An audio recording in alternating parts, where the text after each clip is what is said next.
Hello guys, welcome back to the reality pulse. तो आज हम डिस्कस करने जा रहे हैं भारत ओमान के बीच में जो एफटीए साइन हुआ है उसे बहुत ही आसान और सरल भाषा में। इसी के साथ में ये देखेंगे कि भारत के लिए ओमान क्यों महत्वपूर्ण है और ओमान की जो लोकेशन है वो भारत के लिए इतनी क्यों महत्वपूर्ण लगती है। एंड इसी के साथ में जो भारतीय एक्सपोर्टर जो निर्यातक थे उनकी जो समस्याएं थी उन्हें भारत सरकार ने किस तरीके से कम करने की कोशिश करी है। तो बिना किसी देरी के इस टॉपिक को शुरू करते हैं और सबसे पहले मैप को देखते हैं। तो देखिए यहाँ पर आप मैप देख पाएंगे, ये है अरब सागर, इसके एक तरफ भारत है, दूसरी तरफ ओमान है। ध्यान रखिएगा, और इन दोनों देशों के बीच में एफटीए साइन हुआ है। अभी ये क्यों इंपॉर्टेंट हो जाता है वो मैं आपको बताता हूँ। देखिए ये ओमान के जस्ट सामने है ईरान, यहाँ पर देख पा रहे हैं, ये है ओमान, इसके जस्ट सामने ईरान है। अब ईरान हमेशा धमकी देता है मैं इसे बंद कर दूंगा, तो इसी के आसपास कोई दूसरा भी देश चाहिए जो हमारा दोस्त हो सके। तो ये जो इसे ही कहते हैं गल्फ ऑफ ओमान, जो इन दोनों के बीच का रास्ता है, इसे खाड़ी को बोलते हैं गल्फ ऑफ ओमान। और ये अपने आप में बहुत ही स्ट्रेटेजिक लोकेशन है, इसलिए ओमान का हमारा दोस्त होना बहुत ज़रूरी है व्यापार के साथ। और देखिए अगर भारत इसी रास्ते से होता हुआ ऐसे अगर रेड सी की तरफ बढ़ेगा या फिर ये अफ्रीका की तरफ जाएगा, तो ओमान का यहाँ पर हमारे मित्र की तरह बिहेव करना बहुत ज़रूरी हो जाता है हमारे ट्रेड के लिए। और वही मैंने यहाँ पर लिख भी रखा है, आप देख पाओगे। देखिए, यहाँ पर लिख रखा है मैंने, ओमान जो अरब प्रायद्वीप के दक्षिण पूर्वी तट पर स्थित है। देखिए ये पूरा हो गया अरब प्रायद्वीप, इसका ये दक्षिण हो गया और इसका ये पूरा हो गया दक्षिण पूर्वी तट। ऐसे ही देखा करिए हमेशा, ठीक है, एक एक शब्द पर ध्यान दिया करिए। आगे लिखा है कि जहाँ इसका समुद्री किनारा अरब सागर, ठीक है, अरब सागर और ओमान की खाड़ी से मिलता है, ये ओमान खाड़ी इन दोनों की तरफ मिल रहा है, ठीक है, आप समझ पाए। यह उत्तर पश्चिम इसके संयुक्त अरब अमीरात है, पश्चिम में सऊदी अरब है और दक्षिण पूरब में यमन है, ठीक है, ध्यान रखिएगा। ये सऊदी अरब, ये यूएई, इन तीनों देशों से ओमान अपनी सीमाएं साझा करता है।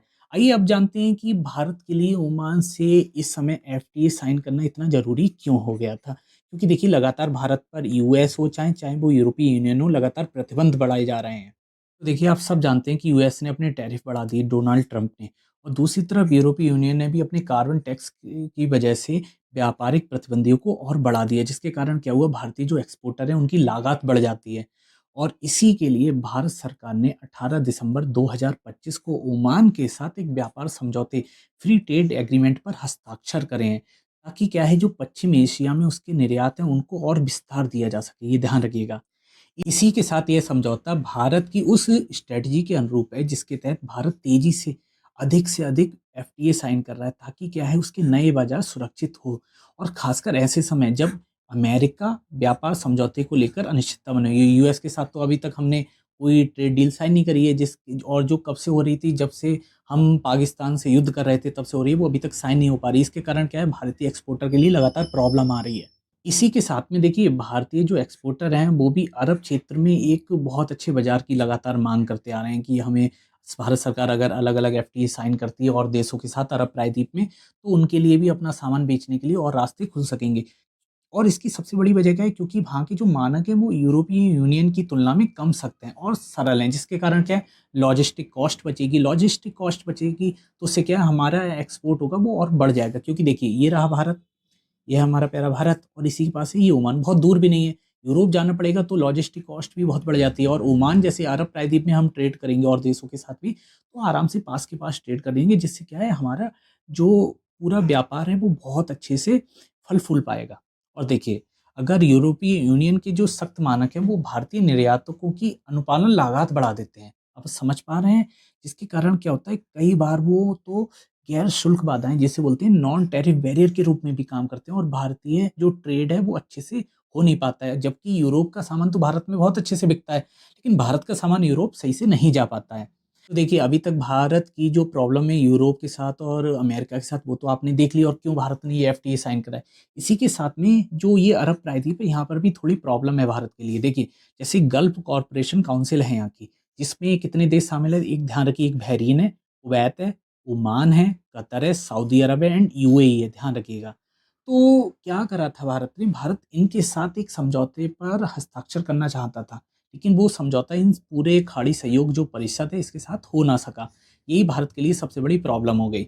और उसी चीज़ को मैंने यहाँ पर लिखा है, देखिए यहाँ पे लिखा हुआ है कि ओमान के साथ ये समझौता ऐसे समय में हुआ है जब खाड़ी सहयोग परिषद के साथ व्यापार समझौते की बातचीत सफल नहीं हो पाई है। क्योंकि देखिए भारत चाहता था कि यूरोप अमेरिका के बाद अगर कहीं भारत अपना बाज़ार बना सकता है, तो वो खाड़ी देश ही हैं, ठीक है ना?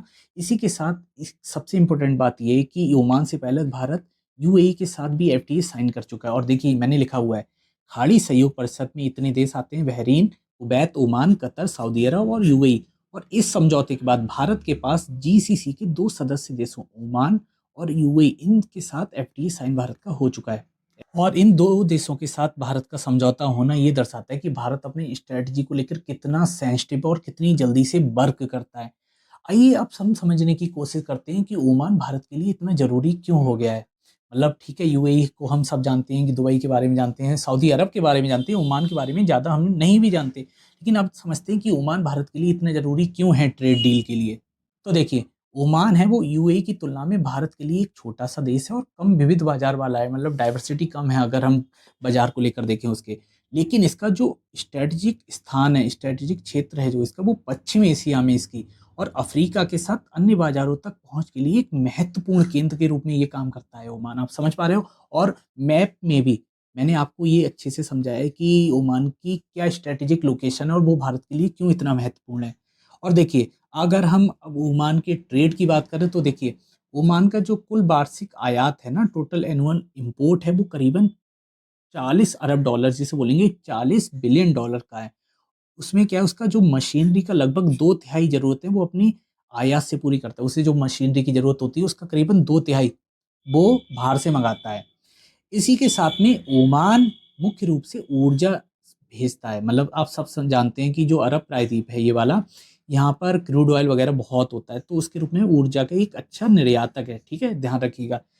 एनर्जी को एक्सपोर्ट बहुत अच्छे से करता है ओमान। और देखिए, इसी के साथ में भारत अपने रत्न आभूषण वाला जो उसका सेक्टर है उसे और बढ़ावा देना चाहता है। क्योंकि देखिए, टैरिफ के कारण क्या है, यही जो क्षेत्र है वो सबसे अधिक, ये वाला सेक्टर सबसे अधिक दबाव में रहा है। और दूसरी तरफ अगर देखें तो ओमान को भारत का जो एक्सपोर्ट है वो मुख्य रूप से मशीनरी और उसके पुर्जों का होता है। ये ध्यान रखिएगा, भारत ओमान को सबसे ज़्यादा क्या देता है? मशीनरी और उसके पुर्जे। और देखिए, अगर पिछले 5 साल का देखें तो 3 अरब डॉलर से बढ़कर ये व्यापार करीबन 6 अरब डॉलर का हो गया, 6 बिलियन डॉलर का हो गया, जो दिखाता है कि भारत ने पिछले कुछ वर्षों में किस तरीके से अपने नए बाजार को तलाशने में बहुत ही ज़्यादा काम किया है। इसके अलावा भारत ओमान के लिए नाफ्ता पेट्रोल तो देता ही है, इसके अलावा वो मशीनरी, विमान, चावल, लोहे और स्टील के उत्पाद, सौंदर्य और व्यक्तिगत देखभाल के सामान तथा सिरेमिक प्रोडक्ट भी लगातार ओमान को एक्सपोर्ट करता है इंडिया। वहीं ओमान की बात करें तो ओमान भारत को क्या-क्या एक्सपोर्ट करता है, तो देखें वो सबसे पहले क्रूड ऑयल, जो मैंने आपको पहले ही बता दिया, क्रूड ऑयल को करता है। लिक्विफाइड नेचुरल गैस जिसे बोलते हैं एलएनजी। इसके अलावा वो भारत को फर्टिलाइज़र, मेथनॉल और निर्जल अमोनिया जैसे रासायनिक इनपुट तथा पेट्रोलियम कोक को लगातार भारत को भेजता है, जो भारत के लिए बहुत ज़्यादा ज़रूरी है, क्योंकि भारत में जो आबादी है उससे लगातार क्रूड ऑयल अगर इतना सस्ता मिलेगा तो भारत के लिए बहुत ही अच्छा साबित होगा। इसके बाद अब देखते हैं भारत ने हाल ही में जो अपना एफटीए ओमान के साथ साइन किया है उसकी क्या-क्या विशेषताएँ हैं। तो देखिए, भारतीय सरकारी अधिकारियों के अनुसार अगर देखें तो इस एफटीए का सबसे ज़्यादा लाभ भारत के सेवा क्षेत्र में होने वाला है, ठीक है? क्योंकि देखिए, भारत के जो कॉन्ट्रैक्चुअल जो सेवा प्रदाता हैं उनके लिए अभी तक 90 दिन से ये अवधि को बढ़ाकर 2 वर्ष कर दिया गया है और 2 वर्ष के बाद इस अवधि को 2 वर्ष और आगे बढ़ाया जा सकता है। तो मतलब मान के चलिए, जो 90 दिन के लिए हम रहते थे वहाँ पर, वो अब करीबन भारतीय सेवा जो सेक्टर है वो अब 2 वर्ष तक वहाँ पर आगे बढ़ सकेगा और 2 वर्ष के बाद वो उसे 2 वर्ष के लिए और आगे बढ़ाने का उसका प्रावधान करा गया है। इसके अलावा देखिए, जो ये ट्रेड डील है वो करीबन 10 बिलियन डॉलर के आस-पास है या उससे अधिक की है। तो इसमें जो ओमान है वो करीबन अपने सारे प्रोडक्ट्स पर 98% टैरिफ को ज़ीरो कर देगा वो। जो भारत के कितने हक में है, भारत के लिए कितना लाभदायक है, इसी से आप समझ सकते हैं। वहीं भारत भी अपने सबसे संवेदनशील उत्पादों को छोड़कर करीबन 98 करीबन सॉरी 78% अपनी टैरिफ लाइनों को कम कर देगा। जिससे क्या होगा, ओमान भी भारत में अच्छे से ट्रेड कर पाएगा, लेकिन ओमान ने 98% कम कर दिया। इससे क्या पता चल रहा है कि भारत का ट्रेड वहाँ बहुत अच्छे से होगा। इसके अलावा ये एफटीए ओमान में प्रमुख सेवा क्षेत्रों में भारतीय कंपनियों को 100% एफडीआई की अनुमति देता है, जो भारतीय कंपनियों के लिए बहुत ही ज़्यादा हेल्पफुल है और बहुत ही ज़्यादा लाभदायक है। इसी के अलावा भारत की जो पारंपरिक चिकित्सा है, जो ट्रेडिशनल मेडिसिन है, उस पर पहली बार प्रतिबद्धता के ज़रिए भारत के आयुष और वेलनेस सेक्टर को भी इससे लाभ पहुँचेगा। क्योंकि देखिए अगर ओमान जैसे देशों में मुस्लिम कंट्रीज़ है, वहाँ पर भारत की ट्रेडिशनल मेडिसिन को अगर आगे बढ़ाया जाता है, तो इस तरीके से और भी देश इसको अनुमति देंगे। तो यहाँ पर आप समझ पाए होंगे इस पूरे टॉपिक को बहुत ही सरल और आसान भाषा में। कहीं अगर आपको कोई प्रॉब्लम लगी हो तो कमेंट सेक्शन में बताइए, और अगर इसकी पीडीएफ आपको चाहिए तो मुझे कमेंट्स करिए। मिलते हैं नेक्स्ट वीडियो में, तब तक के लिए नमस्कार।